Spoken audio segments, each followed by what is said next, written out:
일본은 최근 수출 규제를 경고 수준에서 그칠 생각이었지만 우리 정부와 국민들이 강수를 두자 실질적인 타격으로 이어지고 있는 분위기입니다. 이에 일본의 한국경제 전문가인 오쿠다 사토시 일본 아시아대학 아시아연구소 교수는 4일 오피니언 전문 사이트 다이아몬드 온라인에 수철의 경제위기를 경이적으로 극복해온 한국이 이번에도 똘똘 뭉쳐 부품과 소재 국산화를 단시간에 이루는 등의 돌파력을 보인다는 말과 함께 오히려 이로 인해 일본이 역풍을 맞을 가능성이 크다는 평론을 올렸습니다. 오쿠다 교수는 일본의 수출 규제의 요점이 틀렸다고 지적하고 있습니다. 한국의 대표 수출 산업인 반도체, 그 핵심 소재를 규제해서 한국인들의 격렬한 반응을 이끌어내었다는 해석을 하고 있는데, 일본의 대한국 수출 통제 강화는 한국인의 민족적 자존심을 자극하고 주장의 차이를 넘어 단결한 힘을 준 감이 있다라며 불안함을 표현했습니다. 이어 IMF 리먼 사태를 언급하며 국민과 기업이 함께 경제회복을 한 사례가 있다. 어쩌면 이번 한일 분쟁을 계기로 한국 경제의 방향이 크게 변할지도 모른다고 말했습니다.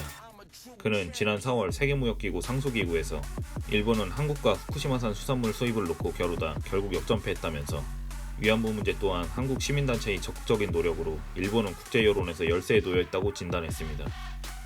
여기에 방사능 오염에 대한 네거티브 캠페인이 확산되는 건 역시 일본으로서는 염두에 두지 않을 수 없는 상황이라고 말했습니다. 이를 뒷받침할 만한 결과들이 9월을 기점으로 속속 도출되고 있습니다.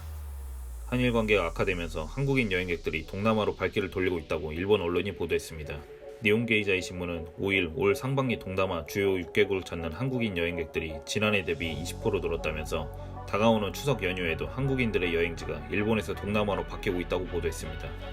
또한 우리 국민이 일본에서 결제한 신용카드 사용액이 지난 8월 마지막 주 전년 대비 59% 급감한 것으로 나타났습니다.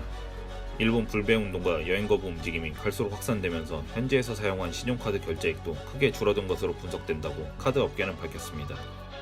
신한, 삼성, KB국민, 현대, BC, 롯데, 우리, 하나카드 등 8개 전업카드사가 발급한 신용카드로 일본 현지 가맹점과 온라인몰에서 결제한 금액은 8월 606억 6천만원으로 집계됐는데, 이는 지난해 같은 기간 899억 6천만원보다 32.6% 감소한 수치라고 합니다. 8월 상준순 일본 무역 수지는 3,268억엔 적자를 기록했다고 일본 언론들이 밝혔는데, 신문은 재무성이 이날 발표한 무역통계 속보를 인용해 수출액에서 수입액을 차감한 무역 수지가 이같이 2개월 연속 적자를 보았다고 전했습니다.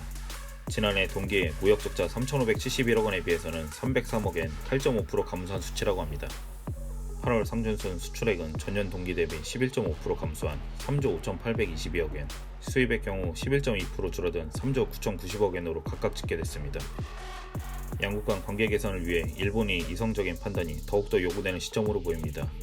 시청해주셔서 감사합니다.